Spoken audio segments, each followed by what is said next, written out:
अब स्टार्ट कोई हुआ है जी, बिस्मिल्लाहिर्रहमानिर्रहीम। अब देखिए, आपने कहा कि ये आखिर में जो 3 है इसको एक्सप्लेन करें लैंग्वेज को। एच यूनियन जी, एच और जी को किसी ने यूनियन किया, उसके बाद जब उस पर डैश लगाया तो उसका मतलब बाहर की बात कर रहा है कोई, है ना, बाहर की बात कर रहा है, सही है ना। और फिर उसकी इंटरसेक्शन किसके साथ हो गई, एम के साथ। तो बाहर का एरिया जब एम वाले से इंटरसेक्ट होगा तो फिर वो यही वाला पोर्शन आएगा जो ओनली एम है, ठीक है। 7, 24, 12 हटा के, राइट? हाँ डेफिनेटली, सही है।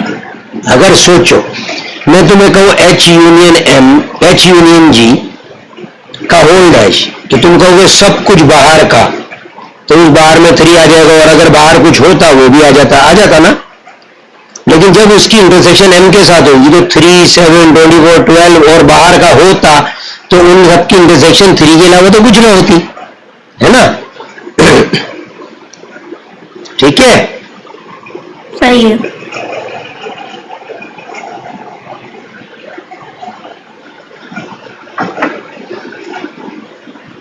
तो ये आपको समझना था, ठीक है ना।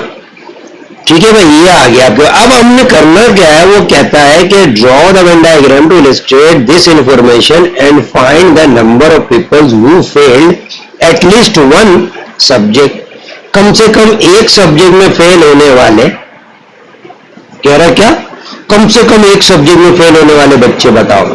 इसका मतलब है कि ये जो 3, 12, 5 है, ये तो एक एक सब्जेक्ट में फेल होने वाले, फिर तो 2 वाले भी चाहिए होंगे, इनको 3 वाले भी चाहिए होंगे ना। तो इसका मतलब है इस क्वेश्चन का आंसर जो है वो हमें सभी सबके यूनियन बतानी है। बात समझ में आई।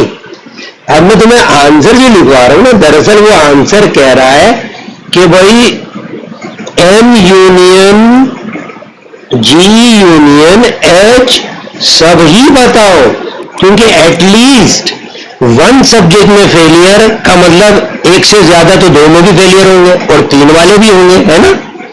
तो फिर ये सारा जो तीनों सर्कलों में नंबर्स लिखा है सभी कुछ ऐड करेंगे। अब अगर तुम मुझे बताओ कि सभी कुछ ऐड करके क्या हो सकता है, तो हम यूं चलते हैं, एम के पहले सारे ऐड कर लेते हैं। 3 + 7 + 24 + 12। अब वो ना आने देना जो आ गया, अब आ जाओ 12 और 9, है ना, 12, 9 एच वाले जो है, और फिर आखिर में रह गया होगा 5। तो बेटा टोटल जवाब आया 72।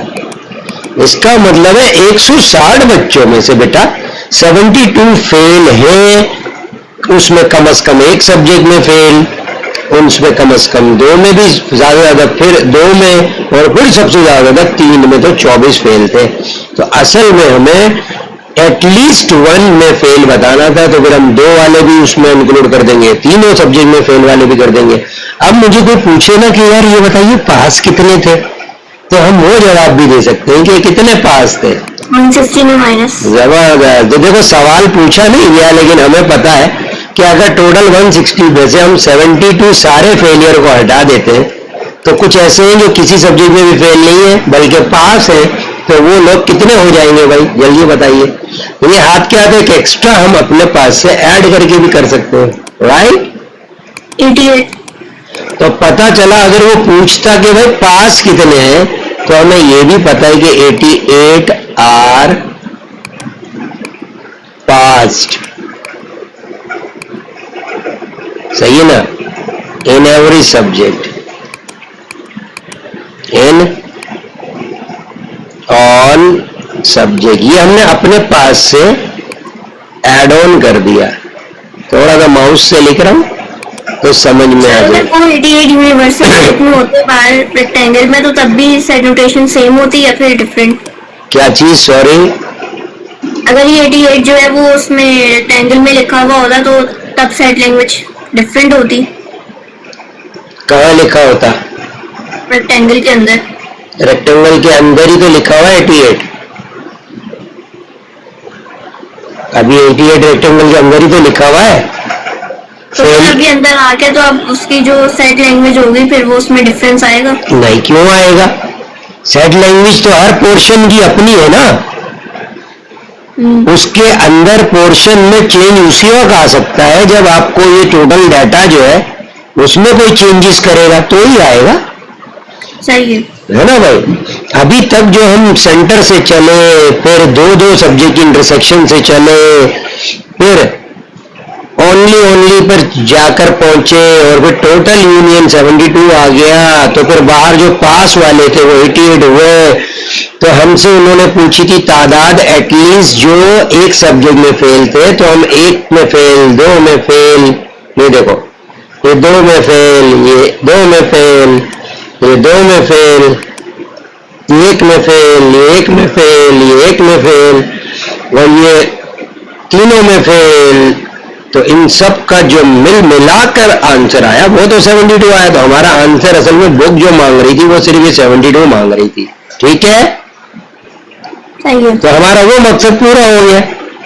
अब आप ये कहेंगे वो चेंज आएगा, वो चेंज कब आएगा? जब आप पूरी की पूरी 160 को चेंज कर दो, दरमियान की चीजें चेंज कर दो, तो चेंज आएगा ना भाई। अभी सिनेरियो सारा गिवन था, ठीक है ना। आपको 160 की फिगर को चेंज कर दे तब बाहर की वैल्यू चेंज होगी ना यार, क्यों भाई? आ रही बात समझ? और ये जो आपने लिखा हुआ है कि M यूनियन H उसके साथ डैश, तो उसका मतलब ये है ना कि यूनिवर्सल भी पूरा इंक्लूडेड होगा। डेफिनेटली M यूनियन H का होल डैश का मतलब है बस आपने M और H सॉरी, आपने M और H को यूनियन किया और फिर बाहर का सारा उसका G से इंटरसेक्शन हुई, तो फिर ये जगह जो है 5, जो ये जगह थी ओनली G वाली, ये आपके पास आ गई थी। सही है ना? सही है, समझ गई। चीजों को समझे, इतना मुश्किल आपका ये चीज है नहीं। जब तक सिनेरियो सबका जो है वही चलेगा, टेंशन न लो। ये क्वेश्चन सॉल्व हो गया, समझ में आया कि नहीं? आ गया ना समझ में? हाँ, क्या समझ आ गया। अब अगर आप इसके अंदर देखिए कुछ क्वेश्चन अब ये लगा कॉम्प्लिकेटेड सा, देखो वो कोऑर्डिनेट्स वाली कहानी चल गई, देख रही हो? एक किया था ना क्वेश्चन, हमारे सिलेबस ने कहा था कि बच्चों को कोऑर्डिनेट्स की सूरत में भी पता होना चाहिए, है ना भाई? तो आइए ये देखते हैं क्वेश्चन के कोऑर्डिनेट्स की सूरत में किस तरह से काम चलेगा।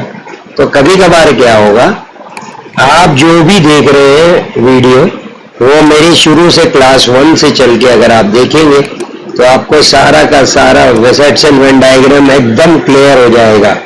चाहे आप उसको थोड़ा फास्ट चला लें स्लो इसलिए चलाया जाता है कि भाई बच्चा स्लो में नहीं देखना चाहे तो फास्ट करके भी तो देख सकता है ना भाई, यूट्यूब पे। बोलो, ऑप्शन तो है ना भाई।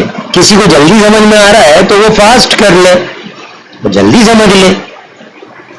तो जल्दी वो 10 मिनट जो है वो 5 मिनट में कन्वर्ट कर सकता है अगर वो डबल स्पीड कर दे तो, क्यों भाई?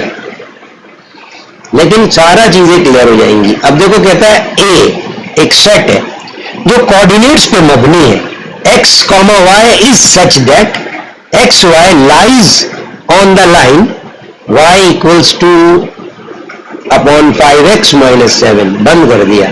एंड b वो भी कोऑर्डिनेट्स पे मबनी है, x, y, सही है ना। और जो x, y lies on the line, वो इस लाइन पे लाई करते हैं ax माइनस b पर, सही है। जबकि लिखता है if number of a intersection b, यानी कि दोनों के दोनों सर्कल आपस में ज्वाइन नहीं है। तुम देख रही हो जवाब क्या आ रहा है? 0, सही है। कोई एलिमेंट ही नहीं है, इंटरसेक्शन b उनकी है ही नहीं, 0 कहीं भी है इंटरसेक्शन उनकी। State the value of a and give a possible value of b, सही है ना। अब एक काम करते हैं हम, थोड़ा सा देखिए भाई, ये क्वेश्चन बड़ा इंटरेस्टिंग है। तो देखो लिखता है कि a is equal, colouring bracket में लिखा है x, y, इसका मतलब x, y का बकायदा कोऑर्डिनेट्स का एक सेट है। वो कोऑर्डिनेट्स बनेंगे स्ट्रेट लाइन की मदद से, x डालोगे y आएगा, x डालोगे y आएगा, x डालोगे y आएगा, तो ये तो कभी ना खत्म होगा, है ना। और b जो है वो भी x, y कोऑर्डिनेट्स का एक सेट है, तो फिर उसमें भी x डालोगे y आएगा, x डालोगे y आएगा। लेकिन बोल ये दिया गया कि भाई a और b, तो मैंने कहा a क्या है? कहा एक स्ट्रेट लाइन है। मैंने कहा b क्या है? कहा वो भी स्ट्रेट लाइन है। कहता उन दोनों की इंटरसेक्शन नहीं होगी। तो मैंने कहा इंटरसेक्शन कहाँ नहीं होती?